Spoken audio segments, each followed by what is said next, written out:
If you really ask me, what is a key trait that you found in yourself and said this will be the most suitable for sales? There are only two people who can take money from you. Okay. And who are they? One is a salesperson, Yeah. the other one is your partner, Okay. Yeah. right? So I wanted to be the sales guy who takes money from someone else's pocket. Yes. So what was that triggered ki, hey, I want to be a sales guy? So one good part is what I really like about sales is amount of energy that you derive from people around you, number one. Second one is if you really like going to places every day, right? Not seeing the same four walls or the same conference rooms or the same people every day. So somebody said there's a sales is about science and art, right? Yeah.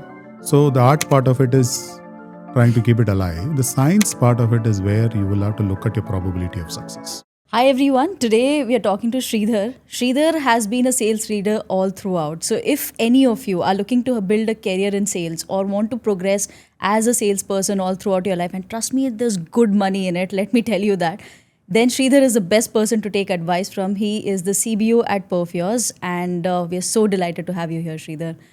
So, Sridhar, let me start directly with the point, right? The first time I actually saw sales happen was at a store where my dad was selling and doing an over the counter sale. Oh my God, the kind of convincing he had to do and the kind of listening that he had to do for with the customer. Another level, I thought this is the high pressure, low paying, and that kind of role. What was your first experience with sales? First of all, thank you for doing this. This is amazing to speak about sales. Very rarely we get an opportunity to speak about what we do every day, right? We're actually getting carried away with what we want to sell or what we want to collect or what we want to Yeah, go ahead and do always. something new all the time, Yeah. right?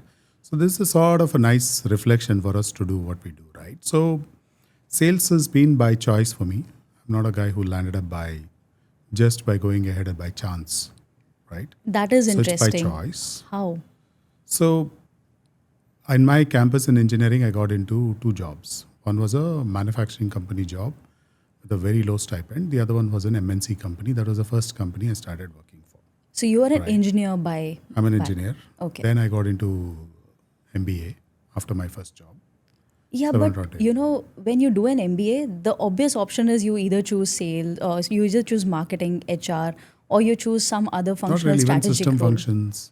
People Yes, choose a lot of product management roles and things like exactly. But sales is something that I've not seen people willingly By go choice. for. Yes. So what was that triggered ki, hey, I want to be a sales guy? So one good part is what I really like about sales is amount of energy that you derive from people around you, number one.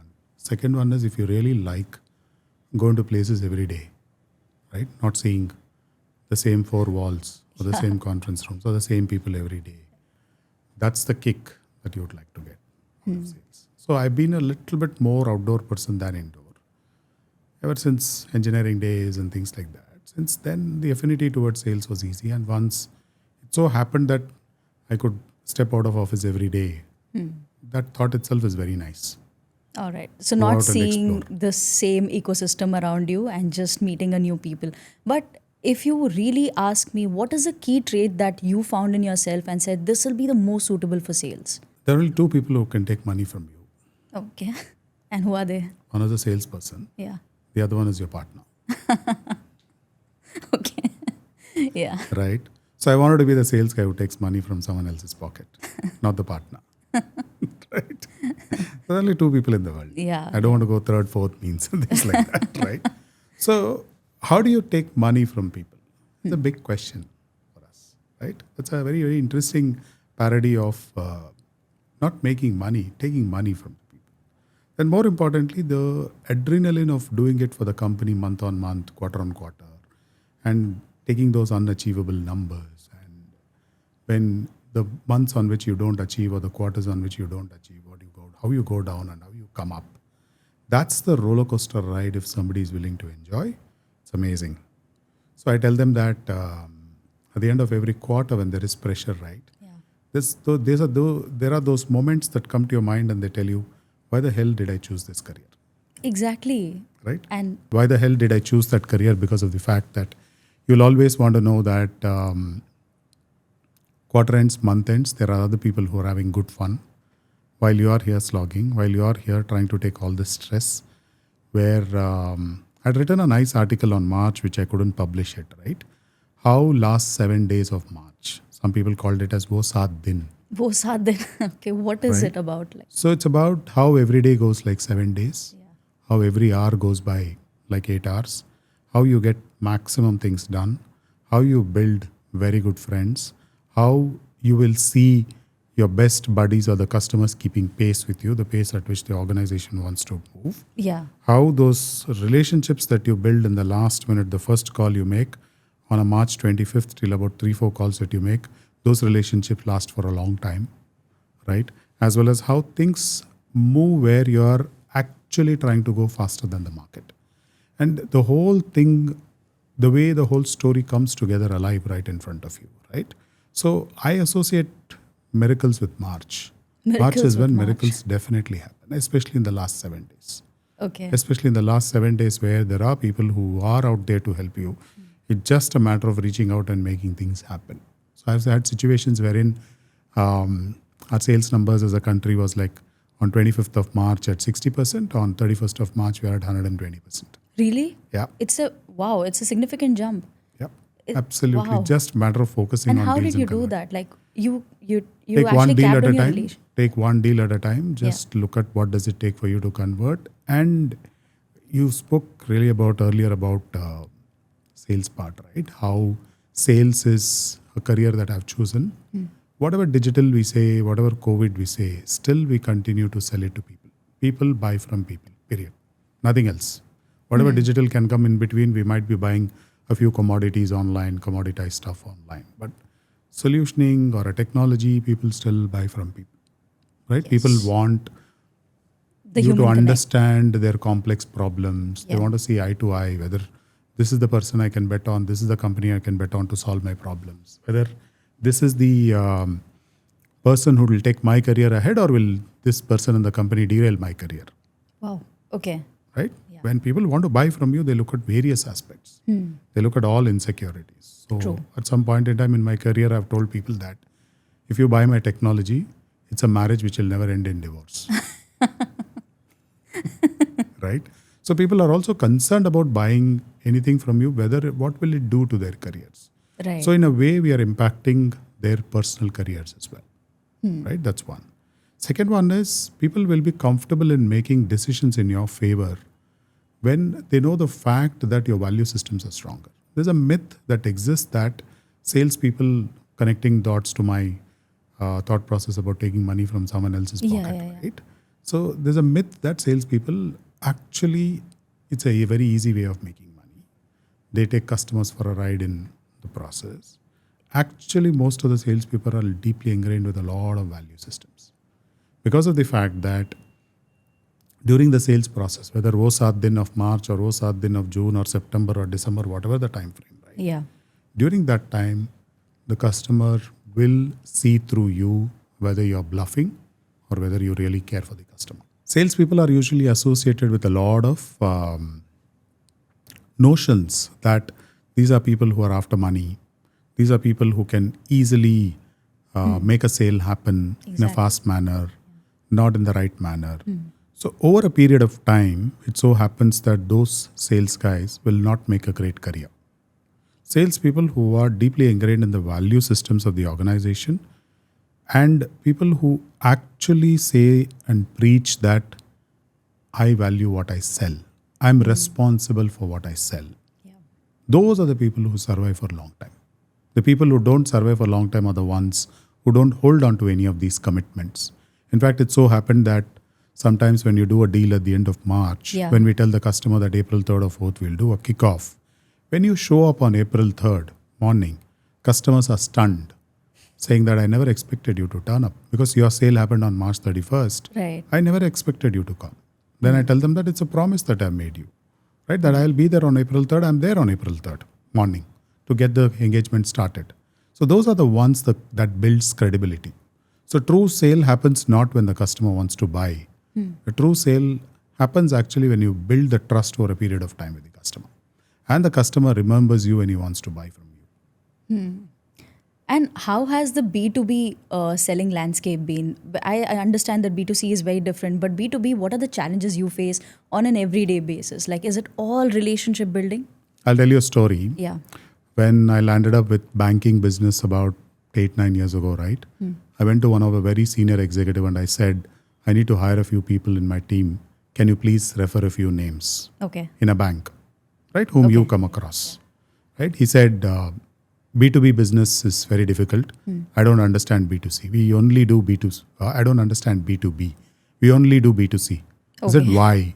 He asked a question. He asked me a counter question saying that, do you realize that for one deal you have to slog for about a quarter, 6 months, 9 months? The kind of a work, we can't do that. Okay. It's very difficult for us to do being a bank, right? Being a bank, it's about every day, every minute the sale happening. Correct. So the cash register has to keep ticking for them, or the contracts need to be signed, and things will have to keep moving faster. More, Definitely, right? yeah. They don't understand. So there are sections of businesses which don't understand B2B very well. So B2B is a business which is fraught with a lot of patience, it's a lot of art, it's a lot of risk that you take in building relationships, risk that you take in building deals. You knowing very well that you are walking into a risk zone of whether it may happen or may not happen. The probability How do you of keep loss is yourself very high. motivated in that space? Because if you're not seeing or getting that reward instantly, right, then the motivation fades after a time. So how do you maintain that relationship and motivate yourself as well? So somebody said there's a sales is about science and art, right? Yeah. So the art part of it is trying to keep it alive. The science part of it is where you will have to look at your probability of success. Today, sales has got a lot of processes and methodologies defined. Right? We Yes. usually call it as sales excellence. Right? Within the sales excellence, you know very well if you have good amount of pipeline is a lifeline. If you have about 5 deals, if you crack 2, you're good with the numbers, then you're safe.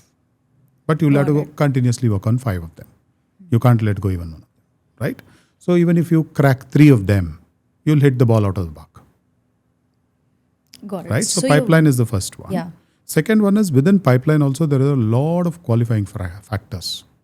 As I said, people buy from people. People buy from people when they have only a very strong need and a compelling reason to buy. What's the compelling reason for a specific client to buy? Out of your 5 deals, if none of them have a compelling reason, then you're bound for a failure. And Right. how do you do this research to identify what does the customer need? Do you spend It so is if I lot- bifurcate your time, what goes into the most? What is your time spent on the most? So there's a mix of art and science in this, Yeah. right? About qualifying what customer wants it. Number one, the depth of the need. The kind of questions that the customer asks you knows very well whether he's really interested to buy your solution or not, whether he's got into it, deeper into it. Second one is, does he have enough amount of personal motivation to do this? Or is this a project which is only going to be an academic purposes? Okay. Right? If there is a very strong business motivator in line with the organization's goals, in line with what some of the CXOs want to derive out of it, in line with what the overall organization needs it. In other words, is it mission critical? Got it. If it is mission critical, then you will see the entire system moving along with you, not moving away from you. Okay. Right? Yeah. So that's the second criteria. Third most criteria is whether do they have budgets allocated or not. You obviously can't ask the question in the right manner. Often I ask people a question in my team. Are you part of customers' buying process? Are you part of Perfios' selling process? Oh, wow. The other one makes so much of a difference, right? Yeah. Right? So that's a big question to ask the sales guy. If you're part of a customer's buying process, which means to say that you have no process of your own and your points of failure are very high. Chances of failure are extremely high. Because you will have to understand the buying process to the T and follow the process, which means number one, biggest commodity on the sales guy, which keeps vanishing every day. Do you know what is that? No. Time. Okay. Time is not in your hand Definitely. when you follow their process. Yeah, because you Right. have to be with them all the time. You have to be with them. But the fact is, I don't know whether you heard this name called challenger sale. No, not. What is that? So there is a factor of there are 2 kinds of salespeople. Okay. Broadly, people who are lone wolves, people who are pack hunters. Okay. Right? Now, lone wolves are the people who go understand customers' process, tailor make the process, and make it happen. Okay. These are the people who will never even put an opportunity in your CRM. These are the people who will never even talk about it. They are so superstitious or they're so close-minded about it. Until it happens, they'll not open it up. Right? They are absolute lone wolves. There is no right or wrong here. Right? Like, is it like individual contribution matters to them? Oh, the yeah, most? yeah. Okay. What? Not just individual contributor. They want to bring the deal home. They're paranoid about it. Got it. They're Okay. paranoid about it, and they don't want to. They want to work with only people whom they can trust. They don't want to go look at everyone and say, "This is my deal on the table." They are not the flamboyant types, but a little conservative when it comes to showing off. But they'll show off after the deal is done. Interesting. Okay. Right? The second type are the pack hunters who will come up and say, "Here's an opportunity. I would want each one of you to do this." So these are the people who will try to make bigger ones, more patient levels, more convincing internally, and things like that are required. And they can get pulled apart in multiple directions. Now, coming back, the reason why I'm talking about this is usually in the sales process, you got to look at having your own runway being laid. What I mean to say by runway is, if there is a deal that I want to get done by September 30th, how does my steps look like? What are my steps that I need to achieve? What are the steps that customer needs to achieve? So you got to play a role of challenger come pack hunter because of the fact that you got to look at telling the customer that, hey, you have a critical need, not a problem, but here is the process that I'm going to lay out, which is a merger of the two, Got mix it. of the two. Okay. Your processes, my processes needs to be part of an engagement plan. This engagement plan we will follow for making it happen. Are you okay with these timelines? You got to do your part, I've got to do my part. Now let's work together in making it happen. So people who follow this engagement plan Yeah. are pretty successful because of the fact that they are constantly in touch with the customer. They are able to marry the buying process and the selling process very well. Okay. And B2B, mein, this is very important. B2B, it's very important. B2B, you can't fake it. Right. You can't say that I'll figure out budgets later. This guy has really good need, or I will figure out this later. I'll figure out that later. It's very easy to get lost. Okay. It's very easy to get lost because of the fact that organizations are also becoming complex day by day. Organizations are not simple. The They're ones you're also selling becoming, to? yeah. They are also becoming complex because there are multiple CXOs. There are multiple people who will make decision, and they have the timelines to make a decision. They have the priorities to adhere to. They have the processes to follow. There are people who come with certain affinity towards certain organizations. Correct. Affinity towards other organizations. So a lot of factors come into picture. They come with their own relationships with most of them are experienced. So it's very difficult for a B2B person to navigate and make it happen. If you noticed, most of the time in the B2B sales, right, they look at people with existing relationships, existing experience in a geography, so that you understand at least organizations' processes, how to work it. Right. They look at people who done it extremely well in the past career, right? That's the kind of a characteristic that makes them successful in their job. Otherwise, they'll happen to struggle. So if somebody is starting their career in B2B, right, Yeah. do you actually suggest them to go in the same path all throughout and build a career, take a long-term view and not a short-term view, that you're in B2B sales today and you switch to B2C and then you want to come back to B2B again. Would that be a problem? Or do you think just choosing one line is... Depends on sales again, right? Right. All of us sort of classify sales as sales. Yeah. Sales of what becomes very important. I know a few friends from IIM Bangalore who are still selling medical equipment and being very successful. Right. Some of them are selling analytic solutions and successful. Some of them are still selling CRM solutions. Some of them sell transformation solutions. Some of them are in a banking business itself, right? Handling institutional buyers and things like that. So it's about what is the passion that people want to derive out of it. If technology gives you a big kick, be in technology sales. If people give you a big kick, be in a business where you're able to look at time and material business, or take signing up some large consulting contracts with 400 people, 500 people, right? Kind of an organization, that kind of an organization where there's a battalion that works, if that gives you a kick. Third one is if somewhat mechanical equipments with AI enabled, if that gives you a kick to see it coming alive. Yeah. So it depends. It depends on what people wish to motivation. choose. Yeah. Personal motivation. But if there is solutioning involved, deep solutioning involved, these successful sales guys are the ones who keep abreast with changing times of technology. Got it. You cannot wing it, as they say all the time. All right. right? So coming back to your career, right? What is the biggest sales mistake that you have done? If you can share a couple of them, I think that'll be great. The biggest sales mistake I've done, one of them is when the customer takes you down the barrel, Yeah. right? You don't go and you happen to stop at some point in time and say no and walk out. If they're pushing you too hard, that you. Okay. So there's every customer wants to see what is the breaking point. Right? Is it about negotiation that you're talking, or in every It is a manner? breaking point. It's a Right. breaking point for agreeing on a clause, Yeah. breaking point for agreeing on a price, breaking point for my process is to be followed, right? So it also depends upon on the other side when you're trying to sell to the customer, that breaking point, how much of hold do you have on what you want to actually offer? Are you the most important person the other customer wants to buy from?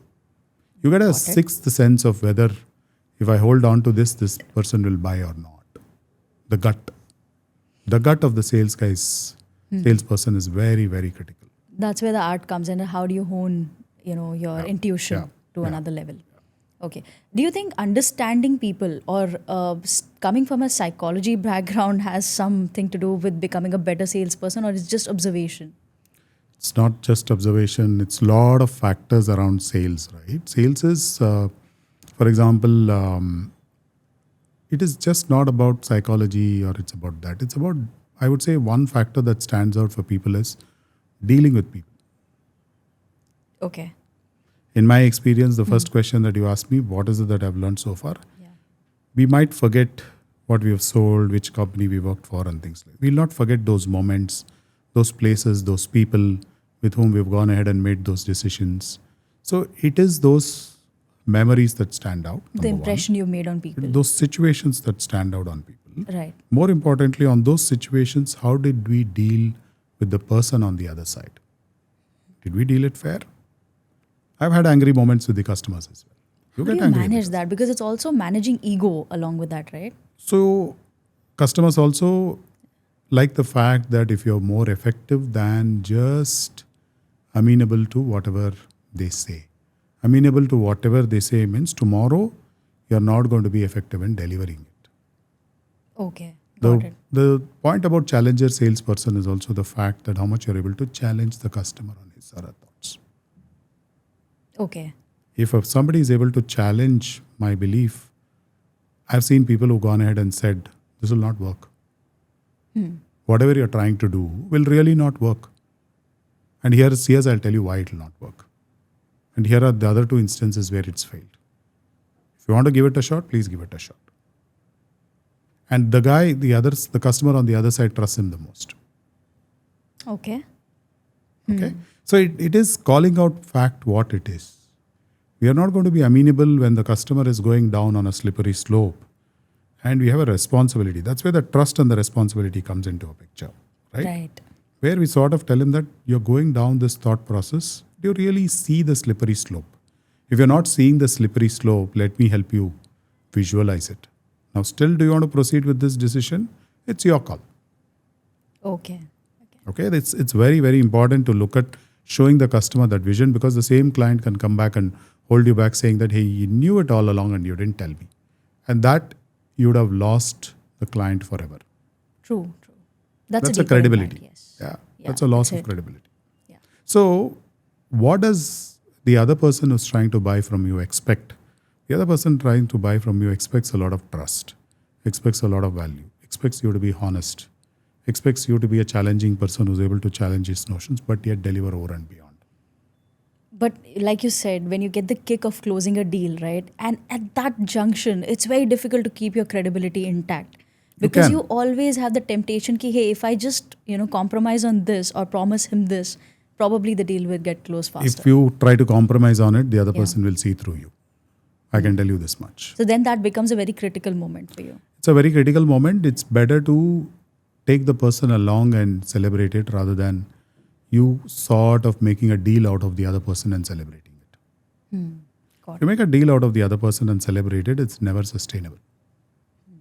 Take the other client along also and say, what does it make a difference to you and how does it make a difference for him and how does it make a difference for both the organizations? It's ultimately these four things that comes into picture. Yeah. What difference does it make for the salesperson? What difference does it make to the exec and for the two organizations? As long as that is very clear, then things are very easy, and they'll also appreciate. So there is a innate behavior in human beings which I've been learning a lot about. Right? When you try to sell to few people, they also want to buy. Right. It is not that they are there just like that to go on window shopping with you and keep rejecting you. Absolutely. They also want to buy, but they want to buy from the right people. They want to buy from the right company. They want to buy the right solution. That groove is what the salesperson needs to get into. So the innate human behavior is to buy. Who doesn't like shopping? Yeah, absolutely. Everybody Right? does. Innate Yeah. human behavior is absolutely to buy. So Yeah. it's a process of buying cycle or the process of selling cycle. The sales guy is exactly in between the process of the buying cycle and the selling cycle. He needs to look at it. How much of selling do I do and how much do I help customer buy? Got it. Somebody, one of my good old friend told me, right? We don't sell. We create an environment for the customer to buy, Wow. Yeah. right? Wow. That becomes like the decision becomes Yeah. so easy for the customer to take then. Yes. Yeah. How do you prepare your team for this? Like you have that ideology, you have that value system, but how do you ensure that the last person who is going to the customer and talking also has the same ideology and philosophy that you have? There are three things I look for a person in a sales role. Yeah. The first one is the person who clearly loves himself or herself. Really? Okay. It's the first one I would like to start. So is it like being self-obsessed or just loving Not yourself? just love yourself. Okay. Moment you're a salesperson, you'll start loving yourself. You'll start loving yourself. How do you groom? How do you present yourself? How do you go about it? How do you manage things with ease? How do you not take bullshit? How do you not take any of the criticism from the customer, but still you go back? When you start loving yourself, then you start loving your company. Then you start loving the kind of a passion that naturally comes into sell. That's the first one I look for. Okay. Right? The second most important one is progressive. Should also be progressive towards where can I take this company in 5 years? Where can I take myself in 5 years? What can I do with this organization? I don't want to be a run-of-the-mill person. I don't want to be a mere 80%, 90% attainment. How do I hit the ball out of the park?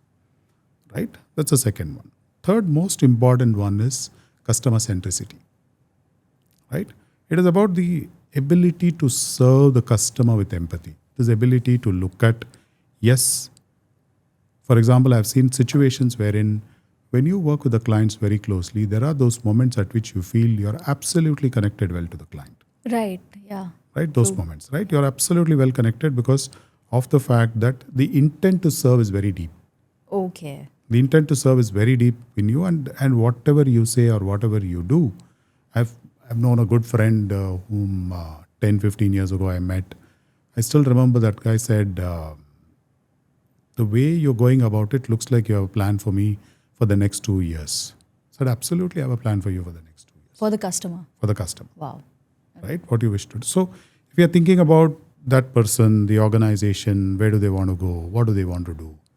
Do I want to be part of their success? Do I want to be part of their future? Do I want to be part of their innovation? Do I want to be part of their future? This is what should drive.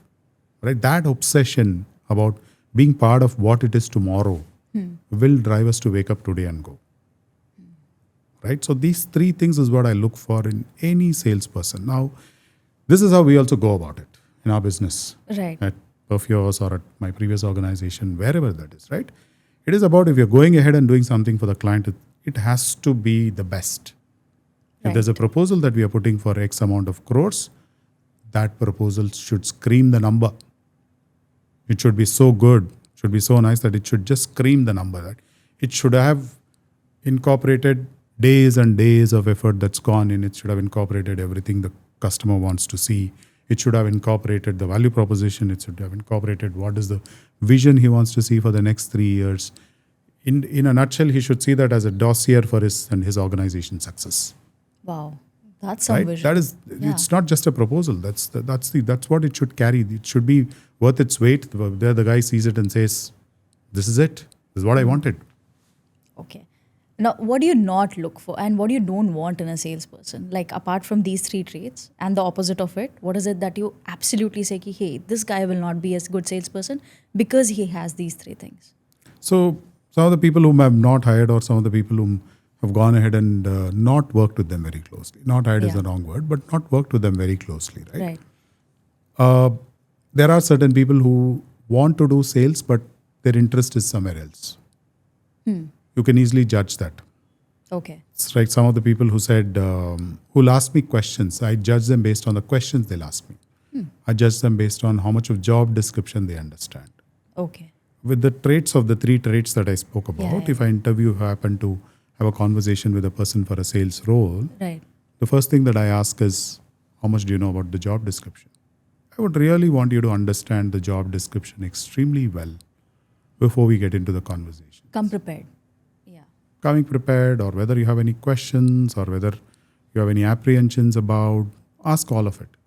The quality of the questions they will ask will have a true sense of whether they're serious about the job or not. Got it. Today, At any level. At any level. Today, the reputation precedes in Yeah. the sense that people will have enough time as well as the opportunity before you go into an interview, read about the company, read about the person, read about the job description, go through everything and try and visualize the role. Is it something that you really want to do is the question. I really want to see that intent in the first few minutes, whether this person really wants to do the job or not. Got it. The second one is my organization the first choice for him or not? How do you judge that? Lot of people come up with various notions. First one is people who are in between jobs, people who do interviews at other places. I have an offer here, I want to interview for Perfios. If they say that statement, it's Sorry, I will not even look at considering a conversation because of the fact that I don't want to be taking away someone else's effort. The other organization, wherever you're given an interview, they've gone ahead and spent good amount of time with you. They have given an offer. true. It's better to adhere to it. Right? I've had this argument with one of the persons who said, it's like organizations also giving you a purchase order. Oh God. Okay. Okay, that was a very interesting conversation. I Okay. said, absolutely, it's organizations giving you a purchase order, but you shouldn't have taken it till the level of purchase order. You should have told him, hold on, I'm not convinced about it. Right. Right? Give me a little bit of time. I want to think about it. Don't make an offer, please. If you make an offer, it's compelling enough because you're sort of, when it comes and hits your inbox, you're sort of accepting it by about 90%. True. Right? Other than signing it, you're sort of accepting it because till the offer steps, they've gone ahead and discussed everything, negotiated. This is the second one that I look for. Third one, most important one is the intent to be successful in the role and to take the organization towards success. As I said, the sales job is the one who takes money from other person's pocket. Those 2 things that I said initially. But the salesperson is the person who's supposed to wake up every day and say that, how do I get new deals, get my company going, do some cutting edge stuff today. I'm not going to be the guy, I'm not going to be the person who's going to be sleeping around and Yeah. go late to the office. Basically, what drives them every day? Do you What drives actually them? ask that question? How do you see yourself in It's a 5 years judge. time? It's a judgment of Yeah. it's a judgment of how they go about it, how they plan, and what is the career aspiration they have in short term, long term. And a common question people ask is, which I get a little bogged down, is, what's my growth in the organization? Yeah. Yeah. Right? I don't know whether they think and ask or, and what's the title? What is the, I'm already at this person. Fantastic, fabulous. You please continue what you're doing. Believe it or not, I had an intern who actually asked me these questions. How is my growth in the organization? I was like, you're just starting and you're just not Exactly. even completed your graduation degree. So just complete that and then we'll see. Yeah. But yeah, how do you manage that? So for the same people, it's about a judgment that you got to do. Look at how this person sees getting into this organization. And what is organization? It's sum total of all of us. Correct. It's a sum of all of us, right? Yeah. If this person is able to get into this organization and say that I'm going to take this organization to this level, right? Therefore, organization will also, I trust that will take me to that level. Then I can bet on this person. Got it. Sales means just not sales. There's a lot of business development involved. There's a lot of foresight that's required. You're not just going ahead and selling, you're bringing revenue to the organization. So what does that revenue mean? Is it good revenue? Is it not so good revenue? Right? Are you selling it right? Are you helping company get enough amount of profits? Are you also selling in the right manner? Got it. Right? Are you also getting opportunities or engagements that you're signing up which will never get reversed? which will get delivered well and it will increase in revenue. So the quality of revenue also matters. So some of the people who ask these questions, we'll have to judge them on various parameters, not just answer the question as it is. 2 years from now, if you grow really well, Yeah. if you do this very well, you will grow into this role. Got it. That person will hold on to that. Okay. Now, pivoting a little bit from our general questions and moving into the tech side of things, right? AI is evolving. It's literally into every function. As a marketing person, we also use a lot of AI. So, in the sales team, what is the new introduction of these tools, or has AI improved the way you sell? So AI, there's a notion going around on AI that everything is AI, Yeah. right? Yeah. Whatever is .ai is AI. It's not true. As first for salespeople, we look at understanding very clearly what is AI, what is not AI, Got it. right? That comes from the same value system of going ahead and talking to customer what he or she wants it, what we think is cutting edge, not what we think is AI, Okay. Yeah. right? We've got to reason it out very well, Correct. right? Reasoning it out very well. What is AI, what is not AI? Okay. That's the first understanding, Yeah. right? Now, AI is here to stay, whether we like it or not. True. Especially in some of the segments like banking, healthcare, which is data intensive kind of a segment, right?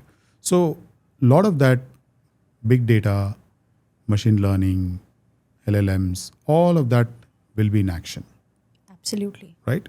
Now, my perspective on that is we got to look at how these use cases will span out over a period of time.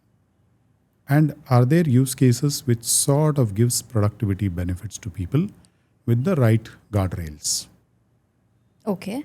right? Okay. To me, that is what is AI. For example, if we go ahead and if I happen to my car meets up with an accident and it's not able to move ahead, Yeah. then I go ahead and make a call to a general insurance company, to my insurer, to log in a call. My insurer, it's an automated response that comes out saying that, hello, Mr. Sridhar, so-and-so, is this your car number?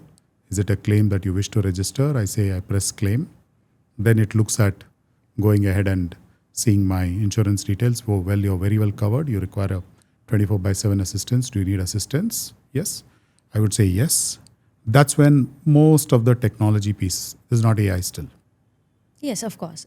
right? Yeah. Now is where the tricky part starts. If I'm on a highway, stranded far away, if AI engine is able to work in such a format that it has all my details, it is able to find the nearest qualified technician, whether that person is electric or a mechanical car, ICE car, internal combustion engine car or an electric car, finds the engineer who's available there and sends me within 30 minutes, which is looking at various garages which are around, Yeah. certified ones. Then it has the connectivity to those garages. It looks at who's the person who's available there and can the person be rushed to the spot. That person also gets in his WhatsApp the location, car detail, everything. And I get the person's mobile number, all without human intervention. The last part of it, Yeah. the bit of AI involved. So when we say AI, in this simple example, we got to understand what is the AI and what can be done in programming and probably big data, probably a bit of triangulation, probably a bit of GPS data and things like that. Got it. Right? So that's very, very critical for us to understand what is it that AI brings as a differentiator. Where is that artificial intelligence involved? Not just normal tech intelligence, Got it. right? Where the artificial intelligence comes into picture.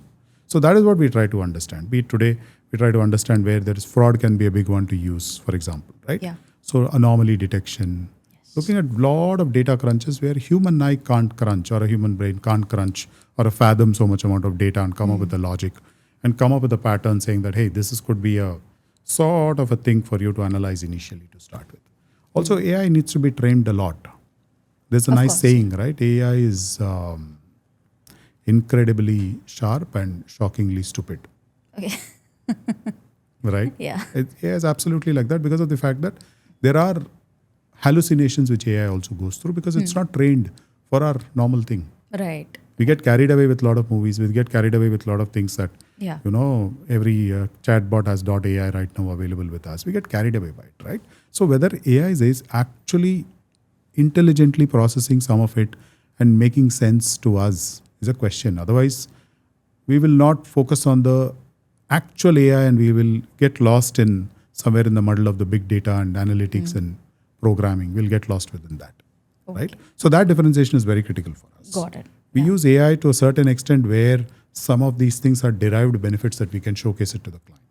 So that we are also able to go and tell the client that, hey, this is what is the delta benefits that you will get out of AI. It is just not regular programming or regular run-of-the-mill will continue, but these are the delta things that we wish to do.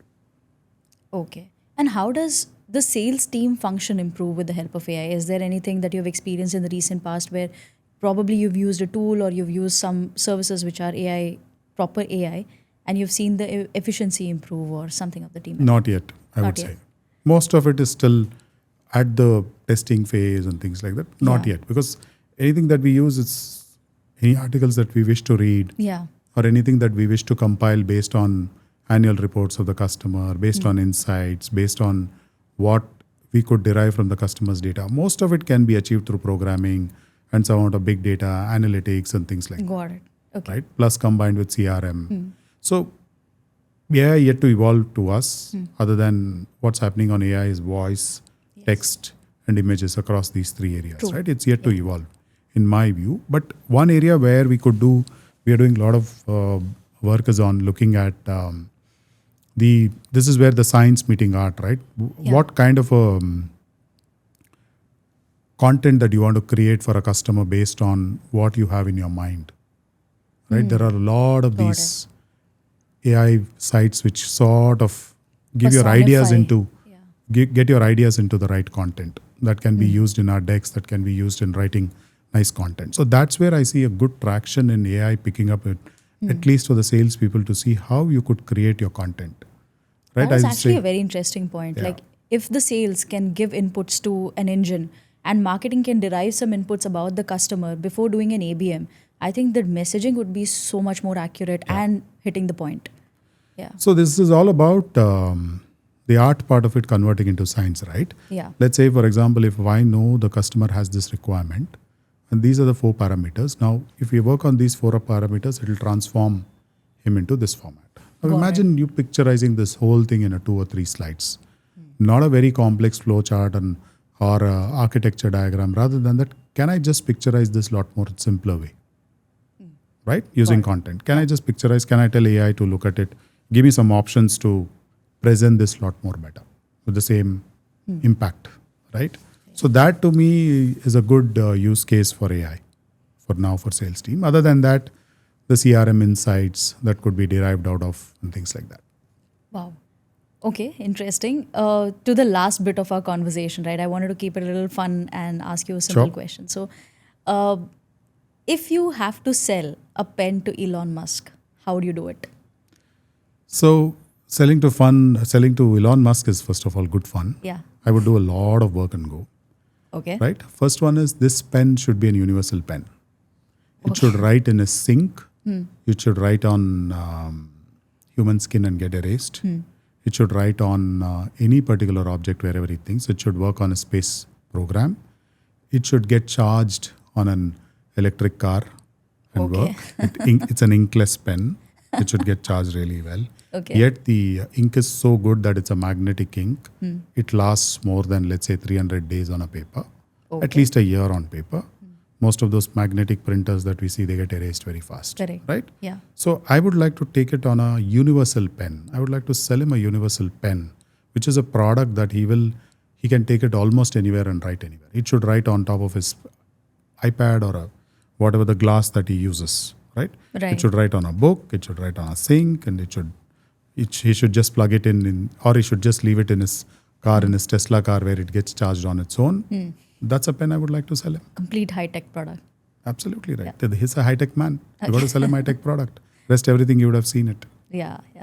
So I would like to look at picking up a company which makes this pen and sell it to him. Interesting. Okay. So complete the sentence. Sales is not for the faint-hearted because? Sales is not for the faint-hearted. Sales is hard. Yeah. Sales is hard. That's it. Sales is hard. Okay. Not easy. Okay. What is that one very annoying thing that you come across every single day on your job and you're like, oh my God, when will this change? The inertia to transform. Oh, okay. There's a lot of inertia within us, Yeah. which we don't move ourselves fast enough to transform. Okay. And one thing you wished technology could have done for us till now, ki yaar, maybe a sales robot, and you just train him, feed him with all the data, and he just goes and sits with the customer, does everything. He's just a normal human being, but in a robot format. Something like that? That crazy thinking that you have? So one crazy thing I have is how can I sit on a good pipeline and do large deals, Okay. Okay. right? Not the robot, because the robot will take away all the data. And competition can leverage our data. So it's always the salesperson's vision that we make bigger deals, larger ones, deeper engagements, selling to CEOs, right? Making large deal decisions. So how do you also, one thing that I would want is how do I cut short my long sales cycle in my B2B sales? Interesting. Yeah. It's like working through the organization's entire ropes, making it happen, going through their processes. How do I cut short this process? But yet maintain the same seriousness. See, the point is the more sales cycle that you take, the more you work on solutions and make it happen, the more stickiness you create. Of course. Of course. Okay. What is the best part about your team and the worst part about your team? The best part about my team is the energy they bring every day. Brilliant. Okay. The worst part about my team is they work very hard. Oh, good way. That is a good thing. That's a good way, but I would want them to figure out and Yeah. smarter ways of working, give themselves a little bit of time. They work really hard. Okay. And transformation is sort of taking a toll on them. I really worry for them. Okay. Does a salesperson have to be a good storyteller or not? Yes or no? 100% has to be a good storyteller. Okay. You got to look at taking shape of the customer, giving a view on what the other person likes to hear. And that is a lot of science involved. That's a lot of involvement. And that's a lot of reading through the other person, what he or she likes, what should be spoken, what should not be spoken. And today, we are blessed with a lot of content and data and precedents. You can actually read about them on your Insta Reels, which I'm not there. Yeah. Or on You're not on LinkedIn. Instagram. No. Or on LinkedIn. Or on, let's say, anything on the public forum. Yeah. Just Google around them and look at reading about them and say, this is something. And I particularly seen when I said, hey, that video, in that moment you spoke, I really liked it. Right. That sort of is a clincher of a conversation, right? Because the other person knows that, hey, this person has taken some time out to know about me and he's come. He's just not come just like that into a conversation. True. True. And you being so busy, do you get time to take a vacation? And if yes, is it actually a vacation because customers are always calling? Every day I take a vacation. Really? No, come on. I'm on a serious note, every day I do take a vacation. See, Okay. There's been a problem over the last 15 years. Everybody assumes that I work hard. But the Yeah. point is, when you really like what you're doing, there's nothing like working hard. Is it actually true? Absolutely true. Yeah. Okay. Absolutely true. My boss is the testimony to that. Right? But the fact is, there's nothing like loving what you do. If you love what you do, everything else is easy. But you got to spare time for your loved ones, Yeah. for your better halves or taking them out and the family members taking them out. That we do definitely, yes. I do take my breaks. You do? I do. And what do you enjoy doing the most? Like, what are your hobbies otherwise? My hobbies, that's a long topic, Sneha. 3 things. So I'm not destined to be a sales guy. Sales is something that I chose, Okay. right? But Yeah. I wanted to be an architect designing homes. Really? Home is where I think people love spending their time. People love it the way they True. need it. Yeah. And I have a vision. I had a vision. I still have a vision of building beautiful homes for people. Oh, wow. That is something really off the rack. I mean, I never expected you to say this. Building beautiful homes for people. I can make it Ah. utilitarian. I can make it customized. I can make it super luxurious. I can make it traditional. I can make it contemporary. I can make it Italian. I can make it Spanish villas. Wow. You name a type, I can design a villa. I can design a house. All right. For the audience, if you're looking to buy a home and do up your space, then I think Sridhar is the best person to go to. Yeah. All right. So thank you so much, Sridhar, Thank you so for much. taking your Yeah. time out, doing this for us, and at least breaking some myths about the sales that we had in our mind and giving a new perspective to the entire ecosystem that is built around sales. So thanks a lot. Thank you so much, Sneha. This was really pleasure. Thank you. Have a good day.